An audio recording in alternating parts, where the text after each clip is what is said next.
미나상 konnichiwa. 여러분 안녕하세요. 일본어 강사 콩짱입니다. 이번 시간에는 일본어의 받침 글자에 대해서 한번 알아보려고 하는데요. 일본어에도 받침을 나타내는 글자들이 있기는 합니다. 두 가지가 있는데요. 먼저 첫 번째로 타행의 쯔를 2분의 1 크기 정도로 적어서 받침 역할을 하게 하는 츠마루옹, 초금이 있고요.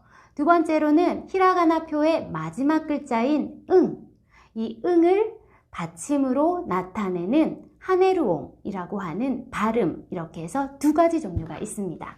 그러면 이 츠마루옹과 하네루옹에 대해서 오늘 자세하게 알아보도록 하겠습니다.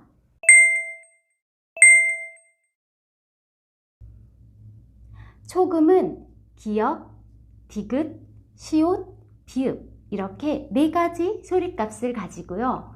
발음은 니은, 미음, 이응 이렇게 세 가지 소리값을 가집니다. 일본어의 받침 글자인 초금과 발음은 뒤에 오는 글자에 영향을 받아서 앞에 받침의 소리값이 달라지는데요. 뒤에 어떤 글자가 오느냐에 따라서 어떤 소리가 나는지 우리말의 받침 글자와 비교하면서 같이 한번 공부해 보도록 하겠습니다. 우리말에서 받침을 나타내는 글자는 음절의 끝소리 규칙과 깊은 관련이 있는데요. 음절의 끝소리 규칙이란 음절 끝자리에 오는 모든 자음, 즉 받침이 되는 자음은 기역, 니은, 디귿, 리을, 미음, 비읍, 이응 이렇게 7개의 자음 중 하나로 소리나는 현상을 말하는 것입니다. 표에서 보시는 것처럼 음절 끝에 기읍, 쌍기역, 키읔은 모두 대표음인 기역으로 소리가 나죠. 니은은 어차피 똑같이 니은이고요. 디귿, 티읕, 시옷, 쌍시옷, 지읒, 치읓, 히읗 등은 대표음인 디귿으로 바뀌어서 소리나는 현상. 이러한 현상을 음절의 끝소리 규칙이라고 합니다. 그럼 우리말의 받침에서 소리나는 자음은 총 7글자라고 할 수 있고요. 이것을 일본어의 받침 글자와 비교해 볼게요. 먼저 초금은 기역, 여기 있죠? 디귿, 시옷. 시옷은 우리말에서는 디귿으로 소리가 나기 때문에 실제로 초금에서도 생략 가능하지만 시중의 일본어 교재들에는 시옷을 따로 표기하고 있기 때문에 저도 표기해 두었고요. 마지막 비읍, 여기 있죠? 이렇게 세 가지. 다음 발음은 미음, 니은, 이응 이렇게 세 가지 소리값을 가지는데요. 그럼 우리말의 받침 중에서 일본어로 소리낼 수 없는 글자가 하나 있죠? 바로 리을입니다. 이 리을은 일본어에 없는 글자이기 때문에 외래어에서 리을 받침은 일본어로 루로 바뀐다고 생각하시면 돼요. 예를 들면 우리말의 불고기 같은 경우에는 일본어로 표기할 때 부르고기가 되겠죠. 그럼 본격적으로 초금과 발음의 소리값에 대해서 알아보도록 할게요. 초금은 시중의 교재에서는 카행 앞에서 기역, 사행 앞에서 시옷, 타행 앞에서 디귿, 파행 앞에서 비읍 이런 식으로 복잡하게 되어 있는데요. 그런 것은 전혀 신경 쓰실 필요가 없고요. 단 한 가지만 기억해 주세요. 초금은 작은 츠 뒤에 오는 글자의 초성이 앞 글자의 받침으로 한 번 더 쓰인다는 것입니다. 예를 들면 학교라는 뜻을 가진 이 단어는 어떻게 읽을까요? 첫 글자는 가이죠. 그리고 초금 뒤에 코가 왔죠. 코에 키읔이 가의 받침으로 한 번 더 쓰여서 읽으실 때 가코 이렇게 발음하시면 됩니다. 우리말은 음절의 끝소리 규칙에 의해서 받침 키읔은 기역으로 소리가 나죠. 그렇기 때문에 카행 앞에서 기역 같은 복잡한 공식은 외우실 필요가 없겠죠? 계속해서 볼게요. 잡지라는 뜻을 가진 이 단어는 초금 뒤에 시에 시옷이 앞 글자의 받침으로 한 번 더 쓰여서 자시라고 발음하시고요. 티켓 또는 표라는 뜻을 가진 이 단어는 태에 티읕이 있죠. 이 티읕이 앞 글자의 받침이 되어서 깃대라고 읽으시면 됩니다. 마지막으로 가득이라는 뜻을 가진 이 단어는 아마 많이 들어보셨을 텐데요. 이빠이라고 읽으시면 됩니다.